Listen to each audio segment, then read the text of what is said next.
अस्सलामुअलैकुम वीवर्स, आज मैं आपकी खिदमत में शेयर करने जा रहा हूँ सिंध पब्लिक सर्विस कमीशन की एसएसटी साइंस कैटेगरी का एक पेपर। एसएसटी साइंस वाली कैटेगरी में हमारे पास पहला एमसीक्यूज है। In simple harmonic motion velocity at extreme position is. Central position में दोस्तों वेलोसिटी मैक्सिमम होती है और एक्सट्रीम पोजीशन में minimum. Correct option option B है। और दूसरा एमसीक्यूज है, write the S I unit of frequency. Frequency की एस आई यूनिट हर्ट्ज होती है। करेक्ट ऑप्शन ऑप्शन डी है। अगला सवाल है, the maximum potential energy of a vibrating mass attach to spring is at in equilibrium position. पहला option ठीक है। सवाल नंबर 4 है, when a body attached with a spring, no displacement from its mean position. This position of the body is called equilibrium position. Option C ठीक है।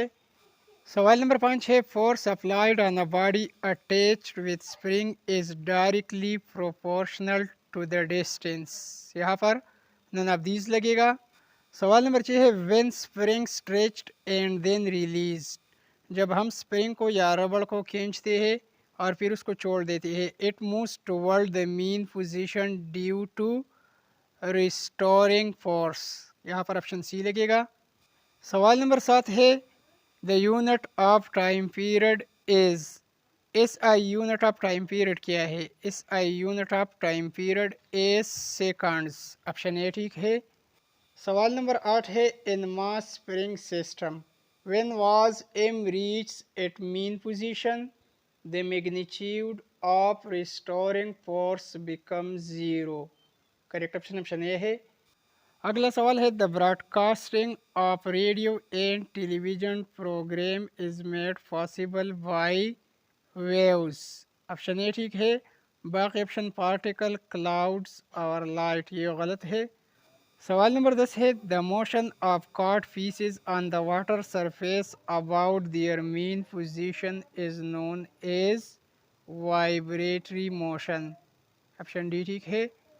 सवाल number 11 है, one word substitution. तो यहाँ पर लिखा है, person living permanently in a certain place. और यानी एक आदमी जो कि लॉन्ग टर्म के लिए, ज़्यादा वक्त के लिए एक मखसूस इलाके में रहता हो, उसी रेजिडेंट कहा जाता है। ऑप्शन बी ठीक है। ऑप्शन डी में डोमिसाइल लिखा है। और डोमिसाइल ये क्या होती है? अ पर्सन रेजिडेंसी और होम, तो ये गलत है। और नेक्स्ट क्वेश्चन है, वन वर्ड सब्सटीट्यूशन। पर्सन वो does not believe in the existence of God, ऐसे शख्स को एथियस्ट कहा जाता है। ऑप्शन सी ठीक है। सवाल नंबर 13 है, सिनोनिम ऑफ मेसियो। मेसियो वजनी या बड़े को कहा जाता है। मेसियो का सेम मीनिंग वाला वर्ड ह्यूज है। सवाल नंबर 14 है, सिनोनिम ऑफ डेफर। डेफर के मानी ताख़ीर करने या मुलतवी करने के है। डेफर का सिनोनिम डिले बनेगा। सवाल नंबर 15 है, एंटोनिम ऑफ माइटी। माइटी के मानी ताकतवर के है, इसका उलट वर्ड वीक बनेगा। सवाल नंबर 16 है, एंटोनिम ऑफ डेवलपमेंट। डेवलपमेंट का उलट वर्ड रेट्रोग्रेशन है। रेट्रोग्रेशन के मानी जवाल के है। डेवलपमेंट और रेट्रोग्रेशन। सवाल नंबर 17 है, he said to her what a cool day. इसका करेक्ट नेरिएशन क्या होगा? ही सेड टू हर, ये कन्वर्ट हो जाएगा ही एक्सक्लेम्ड में। तो ऑप्शन डी देखिए, he exclaimed that it was a very cool day. Option number D ठीक है। सवाल नंबर 18 है, she said to him why don't you go today. तो पहले ऑप्शन देखिए, she asked him why he did not go that day. Correct option option A है। सवाल number 19 sect of PCO voice का है, choose the one which best expresses the given sentence in PCO और active voice. तो यहाँ पर लिखा है, he was congratulated by his teacher on his brilliant success in the recent examination. His teacher congratulated him. यहाँ पर इसका correct form जो है ऑप्शन ए है, हिज टीचर कंग्रेचुलेटेड हिम। सवाल नंबर 20 है, यहाँ पर भी ये क्वेश्चन एक ऑफिशियल वॉइस का है। यहाँ पर लिखा है द पीपल इलेक्टेड है मायर, तो इसका करेक्ट वॉइस बनेगा he was elected mayor by the people. Option B ठीक है। सवाल नंबर 21 है the part of an atom where electron is freely rotate is called, electron shell या ऑर्बिट उसे कहा जाता है। The part of an atom where electron is freely rotate is called is orbit, तो हमारे पास करेक्ट ऑप्शन ऑप्शन सी है। अगला सवाल है Bohr's atomic model was suggested in 1913, option C ठीक है। सवाल नंबर 23 है electron revolve in orbit and finally fall into nucleus this concept, ये कंसेप्ट पेश किया था नील बोहर ने, ऑप्शन बी ठीक है। सवाल नंबर 24 है the concept of isotope was given by, isotope की कंसेप्ट पेश की थी फ्रेडरिक सॉडी ने, ऑप्शन बी ठीक है। सवाल नंबर 25 है the most abundant element in nature is hydrogen oxygen, तो यहाँ पर करेक्ट ऑप्शन ऑप्शन बी है the most abundant element in nature is oxygen, option B ठीक है। नेक्स्ट क्वेश्चन है the formula of vinegar is, vinegar यानी सरके का फार्मूला CH3COOH है, CH3COOH, correct option option A है। सवाल नंबर 27 है Bronsted Lowry base is accepted of proton, proton acceptor, Bronsted Lowry base is proton acceptor, तो option B ठीक है। सवाल नंबर 28 है which is Lewis acid from the following, BF3H, यहाँ पर करेक्ट ऑप्शन जो है ऑप्शन ए है। नेक्स्ट क्वेश्चन है the Lewis base means to donate pair of electron, option B ठीक है। सवाल नंबर 30 है the example of basic salt, basic salt की एग्जाम्पल NaCl है, ऑप्शन ए ठीक है। सवाल नंबर 31 है logarithms were introduced by the great Muslim mathematician, logarithm introduce किया था मुस्लिम मैथमेटिशियन अल-ख्वारिज़मी ने, ऑप्शन बी ठीक है। और यहाँ पर 31 से लेकर 40 तक ये 10 MCQs मैथ से रिलेटेड है। और नेक्स्ट क्वेश्चन है the base of common logarithm is 10, correct option option A है। सवाल नंबर 33 है the base of natural logarithm is E, correct option option D है।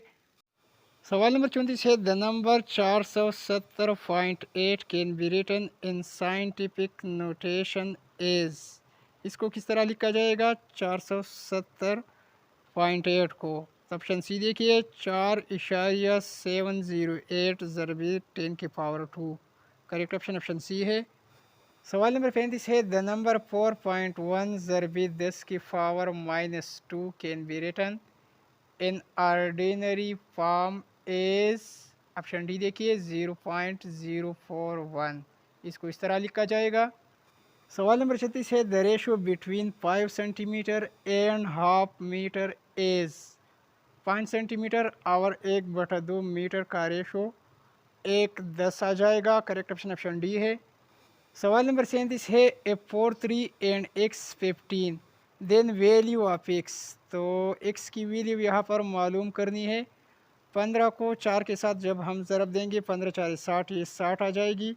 60 को जब हम 3 पर डिवाइड करेंगे 20 3 60, तो हमारे पास इसका आंसर 20 आ जाएगा, करेक्ट ऑप्शन यहाँ ऑप्शन बी है। नेक्स्ट क्वेश्चन है the mean proportional of 4 and 25, 4 और 25 का मीन प्रोपोर्शनल क्या होगा। 25 और 4 को जब हम ज़रब देंगे 25 4 100, तो ये 100 आ जाएगी। और 100 का स्क्वायर रूट क्या होगा 10 250, 100 का स्क्वायर रूट 10 होगा, तो करेक्ट ऑप्शन यहाँ ऑप्शन ए है। सवाल नंबर 39 है इफ़ ABC और in continued proportion then which of the following is true, तो यहाँ पर ट्रू ऑप्शन बी है B² = AC। सवाल नंबर 40 है if A/B = C/D then A/C = B/D, this is called dash theorem of proportion, इसे invertendo theorem of proportion कहा जाता है। ऑप्शन ए ठीक है। सवाल नंबर 41 यहाँ पर ये बायोलॉजी से रिलेटेड है। Dash is believed to have died of malaria, किसके बारे में मशहूर है कि वह मलेरिया से वफ़ात पा गई थी। तो ये क्लास 9 की बायोलॉजी से MCQs लिया गया है। एलेक्जेंडर के बारे में मशहूर है। Alexander is believed to have died of malaria. Correct option option B है। सवाल नंबर 42 है when AFA king died work on malaria. AFA का मतलब है अल्बर्ट फ्रीमेन अफ्रीकानस किंग। ये कब जो है इसकी डेथ कब वाक़या हुई थी? 1914 की बात है। तो इसी क्वेश्चन में यहाँ पर मिस्टेक किया गया है। आप एक्स्ट्रा सवाल ये भी याद रखिए कि मलेरिया को किसने डिस्कवर किया था। अगर इस तरह का क्वेश्चन आ जाए तो रोनाल्ड रॉस ने डिस्कवर किया था। सवाल नंबर 43 है at which point is biological most likely to use reasoning during hypothesis formulation. Option B ठीक है। सवाल नंबर 44 है experimentation is only a step of the scientific process but it is very important step because it always allows rejection of some alternative hypothesis। Option B ठीक है यहाँ। सवाल number 45 है a pair of kidneys consist of millions of functional unit is called. Kidney की functional unit को nephron कहा जाता है। ऑप्शन ए ठीक है। नेक्स्ट क्वेश्चन है abdomen has a peritoneal cavity lined by a thin epithelium called peritoneum. Option B ठीक है। सवाल नंबर 47 है animal excreting ammonia are called. वो एनिमल जो कि एमोनिया एक्सक्रीट करती है उसी एमेनोटेलिक कहा जाता है। एमेनोटेलिक की एग्जांपल फिशेस यानी मछलियाँ है। आगे बढ़ने से पहले हमारी ये वीडियो आप दोस्तों को कैसी लगी इसी वीडियो के नीचे कमेंट सेक्शन में हमें ज़रूर बताइए। इसके अलावा अगर आप दोस्त सिंध पब्लिक सर्विस कमीशन की SST साइंस कैटेगरी की टेस्ट के लिए अगर तैयारी कर रहे हैं तो यूट्यूब पर इस तरह सर्च कीजिए SST science category by UC Learning Tube, या इस तरह सर्च कीजिए science MCQs by UC Learning Tube. Science MCQs लिखिए और आखिर में मेरे चैनल का नाम UC लर्निंग ट्यूब लिखिए। तो इसी तरह science MCQs by UC Learning Tube search कर लेने से मेरी वो तमाम वीडियोस आप आसानी के साथ यूट्यूब पर तलाश कर सकते हैं। वीडियो को लाइक कीजिए और इसके अलावा हमारे चैनल UC लर्निंग ट्यूब को सब्सक्राइब कीजिए। सवाल नंबर 48 में लिखा है bony fishes have adopted to drink large amount of sea water and excrete concentrated urine. Option C ठीक है। सवाल नंबर 49 है Bowman's capsule is around a ball of capillaries glomerulus. Option C लगेगा। और हमारे पास दोस्तों सिंध पब्लिक सर्विस कमीशन की SST साइंस कैटेगरी की इसी पेपर का आखिरी सवाल सवाल नंबर 50 है field of research that examine mathematical representation of biological system is called mathematical biology। Correct option यहाँ ऑप्शन बी है। तो व्यूअर ये रहा सिंध पब्लिक सर्विस कमीशन की SST के साइंस कैटेगरी का एक पेपर। वीडियो को लाइक और शेयर करना न भूलिए। Thanks for watching.